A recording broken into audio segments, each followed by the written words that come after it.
ઓમ નમઃ શિવાય મિત્રો, આપ જોઈ રહ્યા છો યુટ્યુબ અમારી ચેનલ જેવી ક્લિક વેમાં આપ સૌનું સ્વાગત છે. મિત્રો, આજે આ વિડીયોમાં આપણે જાણવાના છીએ જે ફાગણ માસની અષ્ટમી તિથિથી લઈને પૂર્ણિમા સુધી 8 દિવસના હોળાષ્ટક કહેવાય છે તે ક્યારે છે, આ હોળાષ્ટકમાં શું કરવું, શું ન કરવું, શું મહિમા છે હોળાષ્ટકનો તે વિશે જાણીશું. જો આપને આ વિડીયો પસંદ આવે તો લાઇક કરજો, શેર કરજો. આપ આ ચેનલ પહેલી વખત જોઈ રહ્યા છો તો સબસ્ક્રાઇબ કરી લેજો, જેથી આવનાર નવા વિડીયોની માહિતી આપ સુધી તુરંત પહોંચી શકે. ધન્યવાદ. બોલો ભક્તવત્સલ ભગવાન નરસિંહની જય.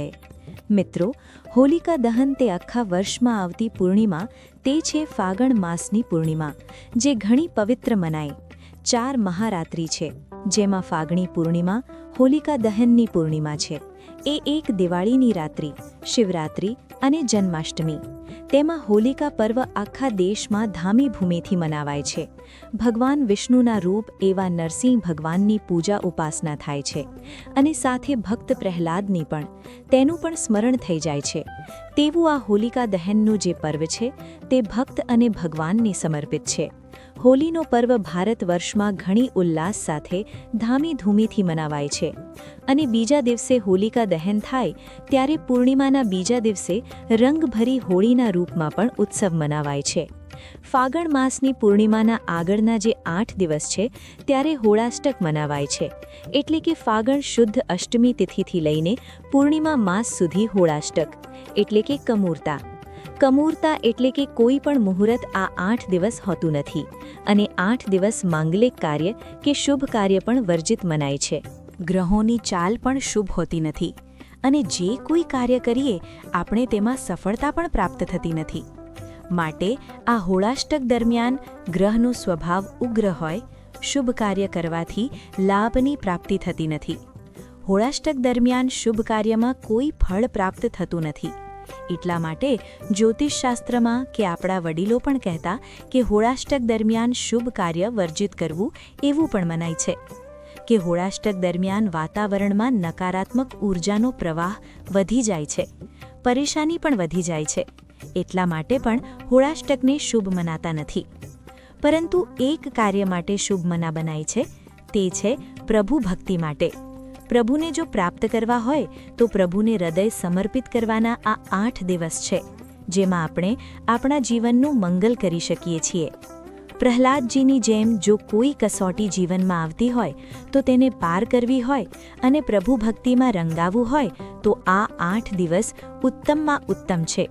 પ્રભુની પ્રાપ્તિ માટે ઉત્તમમાં ઉત્તમ છે, સાંસારિક કાર્ય માટે નહીં. આ હોળાષ્ટક સાથે પૌરાણિક કથા પણ જોડાયેલી છે. કથા અનુસાર ફાગણ માસના શુક્લ પક્ષની અષ્ટમી તિથિના દિવસે ભગવાન કામદેવ તથા તેમની પત્ની રતિએ શિવજીની તપસ્યા ભંગ કરી હતી. ક્રોધિત થઈને શિવજીએ કામદેવને ભસ્મ કરી દીધા હતા. ત્યારે કામદેવની પત્ની રતિએ ભગવાન શિવની કઠોર તપસ્યા કરી. એ હતા 8 દિવસ. ભગવાન શિવજી 8 દિવસ પછી પૂર્ણિમાના દિવસે પ્રસન્ન થયા અને વરદાન આપ્યું કે કામદેવ હરિ પ્રગટ થશે, જન્મ લેશે. ત્યારે કહેવાય છે કે ફાગણી પૂર્ણિમાના દિવસે આખી સૃષ્ટિ પ્રકૃતિ માતા રંગબેરંગી ફૂલોથી સુસજ્જ થયા.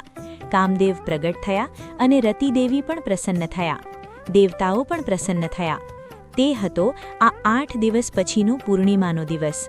અને બીજી કથા પ્રહલાદજી અને તેમના પિતા હિરણ્યકશિપુ અને ભગવાન ઋષિ સાથે જોડાયેલી છે. હિરણ્યકશિપુ કે જેઓ પ્રહલાદજીના પિતા હતા, પ્રહલાદજી કે જે પરમ ભક્ત ભગવાન નારાયણના હતા. એવું જ હંમેશા સંસારમાં જોવા મળ્યું છે કે પિતા પુત્ર વિરોધી હોય, અલગ અલગ માનસ ધરાવતા હોય. હિરણ્યકશિપુ કે જેઓ વિષ્ણુ ભગવાનના કટ્ટર વિરોધી હતા, અને વિષ્ણુ ભગવાનની પૂજા તેઓ રોકતા હતા.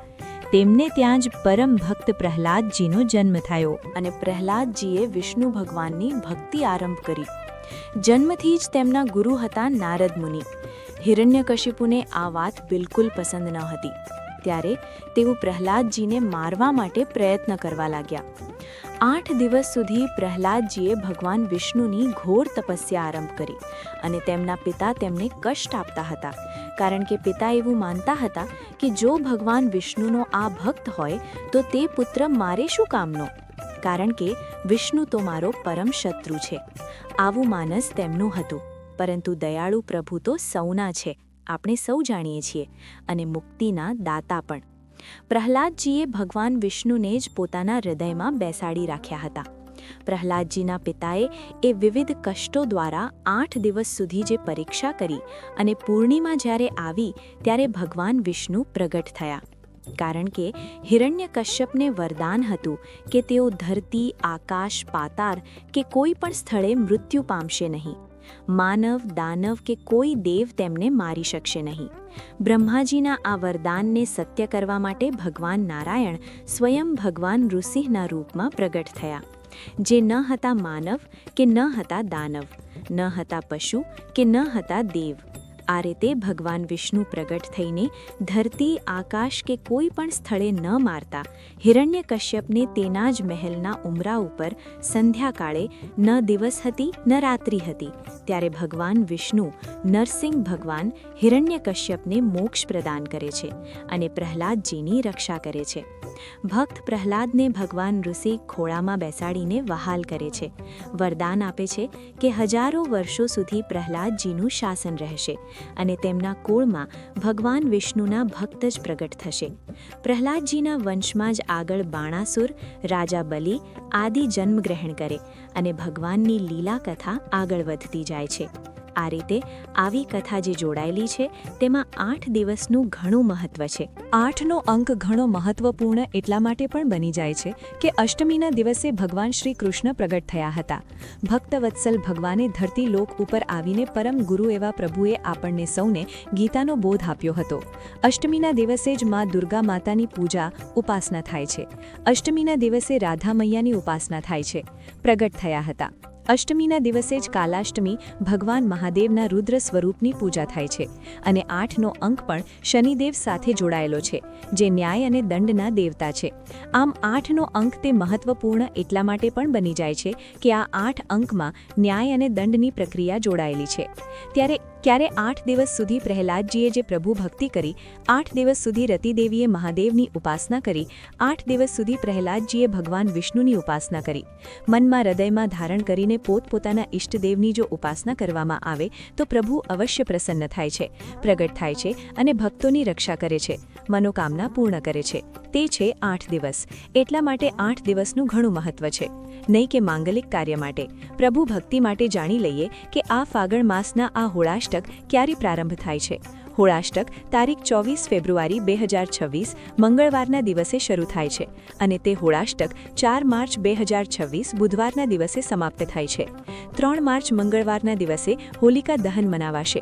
આમ અલગ અલગ માન્યતા પ્રમાણે ઘણી જગ્યાએ 2 માર્ચ કે 3 માર્ચે હોલિકા દહન થાય છે. ચંદ્રગ્રહણ પણ પડવા જઈ રહ્યું છે. ચંદ્રગ્રહણ ભારતમાં દેખાવાનું છે. આ ચંદ્રગ્રહણ 3 માર્ચ 2026 બપોરના 3:20 પ્રારંભ થાય છે અને મોક્ષ સાંજે 6:47.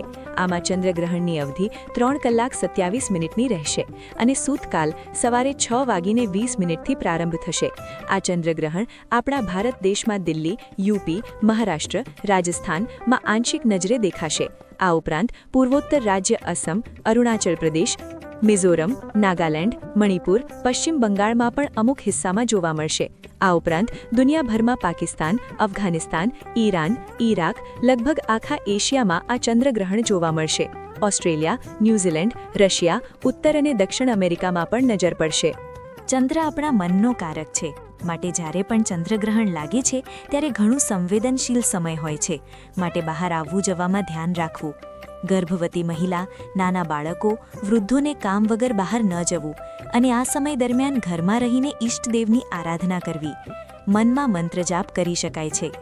ચંદ્રગ્રહણ તે પ્રાકૃતિક છે, માટે જે સૃષ્ટિમાં જે કાંઈ કાર્ય થાય છે, ફેરફાર થાય છે તે થતા જ હોય છે, માટે વધુ ચિંતા ન કરવી.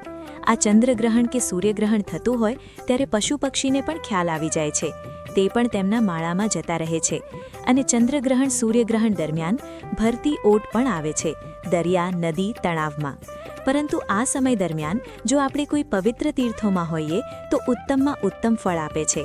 આ પવિત્ર ભૂમિ ઉપર આપણા ઈષ્ટદેવના મંત્રજાપ કરીએ તો પણ આપણું મન હૃદય ઈષ્ટદેવને સમર્પિત હોય, પવિત્ર ભૂમિની અસર હોય માટે શુભ પરિણામ આપે છે.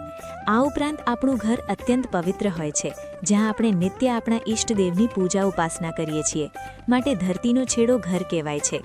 ઘરમાં રહીને પણ આપણે પ્રભુ ભક્તિ કરી શકીએ છીએ. ગ્રહણ પૂર્ણ થાય પછી આપણે આપણા ઈષ્ટદેવની પુનઃ ધૂપ દીપ નૈવેદ્ય આદિથી પૂજન કરી શકીએ છીએ. અને ચંદ્રગ્રહણ પાળવાનું હોય માટે જે આપણું જલની વ્યવસ્થા છે, પાણિયારું છે, ખાવાની કોઈ વસ્તુ છે, અનાજ છે, ત્યાં તુલસીપત્ર અથવા ડાબ ઘાસ રાખી શકાય છે, જેથી ચંદ્રગ્રહણની અસર ન થાય. ચંદ્રગ્રહણ લાગે એ પહેલાં અને ચંદ્રગ્રહણ પૂર્ણ થાય ત્યાર પછી સ્નાન કરવું શુભ મનાય છે. ચંદ્રગ્રહણ દરમિયાન જે કાંઈ મંત્ર જાપ કરીએ તે એક મંત્ર જપનું 1000 ગણું ફળ પ્રાપ્ત થાય છે. ચંદ્રગ્રહણ પૂર્ણ થાય ત્યાર પછી દાન પુણ્ય કરવું જોઈએ.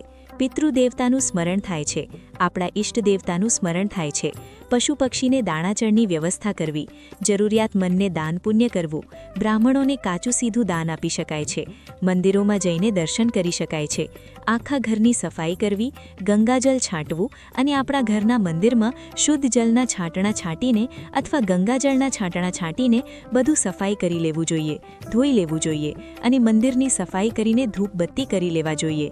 આમ કરવાથી ચંદ્રગ્રહણનું શુભ પરિણામ પ્રાપ્ત થાય છે. આ ચંદ્રગ્રહણ પૂર્વ ફાલ્ગુની નક્ષત્રમાં અને સિંહ રાશિમાં પડવા જઈ રહ્યું છે. આ ચંદ્રગ્રહણ દરમિયાન કામ વગર બહાર જવું નહીં અને ગર્ભવતી મહિલાઓએ પણ ધ્યાન રાખવું. ચાકુ, કાતર આદિ જે ધારદાર છે તેનો સ્પર્શ ન કરવો તો સારું રહેશે. હવે આપણે જાણી લઈએ કે હોળાષ્ટક દરમિયાન શું કરવું, શું ના કરવું. હોળાષ્ટક દરમિયાન લગ્ન, વિવાહ, મુંડન, કોઈ નવું વાહન ખરીદવું તથા કોઈ નવો રોજગાર આરંભ કરવો તે શુભ મનાતો નથી. આ સમય દરમિયાન ભજન, જપ, સ્વાધ્યાય, વૈદિક અનુષ્ઠાન આદિ કરવું શુભ મનાય છે. સમસ્ત કષ્ટ, વિઘ્નો, સંતાપનો ક્ષય થાય છે. હોળાષ્ટક દરમિયાન પૂજાપાઠ, જપ તપ મહત્વપૂર્ણ મનાય છે તથા આ સમય દરમિયાન ભગવાન વિષ્ણુ કે કુળદેવી કુળદેવતાની પૂજા અર્ચના કરવી શુભ મનાય છે. હોળાષ્ટક દરમિયાન અસાધ્ય રોગને શાંત કરવા માટે કોઈ ઇલાજ કરવા છતાં પણ ઠીક ન થતું હોય તો આ સમય દરમિયાન મૃત્યુંજય મંત્રનો જપ કરવો, ભગવાન શિવની પૂજા ઉપાસના કરવી જેથી કષ્ટ સમાપ્ત થાય. આમ હોળાષ્ટકના સ્વામી કે દેવતા આપણે કહીએ તે ભગવાન વિષ્ણુ અને મહાદેવ છે. આ સમય દરમિયાન જો ભગવાન વિષ્ણુ કે મહાદેવ જેને પણ આપણે ઈષ્ટ માનતા હોઈએ તેની પૂજા ઉપાસના કરવાથી લાભની પ્રાપ્તિ થાય છે. જીવન મૃત્યુ સફળ થઈ જાય છે. જેમ પ્રહલાદજીને ભગવાન ઋષિ અને માતા રતિને ભગવાન શિવ પ્રસન્ન થયા, એ જ રીતે આપણા ઈષ્ટદેવની આરાધના કરીને પ્રસન્ન કરવાનો સમય તે છે હોળાષ્ટક. મિત્રો, મને આશા છે કે આપને આ વિડીયો જરૂર પસંદ આવ્યો હશે. ઓમ ત્ર્યંબકમ યજામહે સુગંધિમ પુષ્ટિવર્ધનમ ઉર્વા રૂક્મિબંધનાન મૃત્યોર્મોક્ષમામૃતાત. બોલો શક્તિપતિ ભગવાન મહાદેવની જય, ભક્તવત્સલ ભગવાન ઋષિની જય. મિત્રો, મને સાંભળવા માટે ધન્યવાદ. આપ સૌને મારા જય શ્રી કૃષ્ણ. રાધે રાધે. આવજો મિત્રો.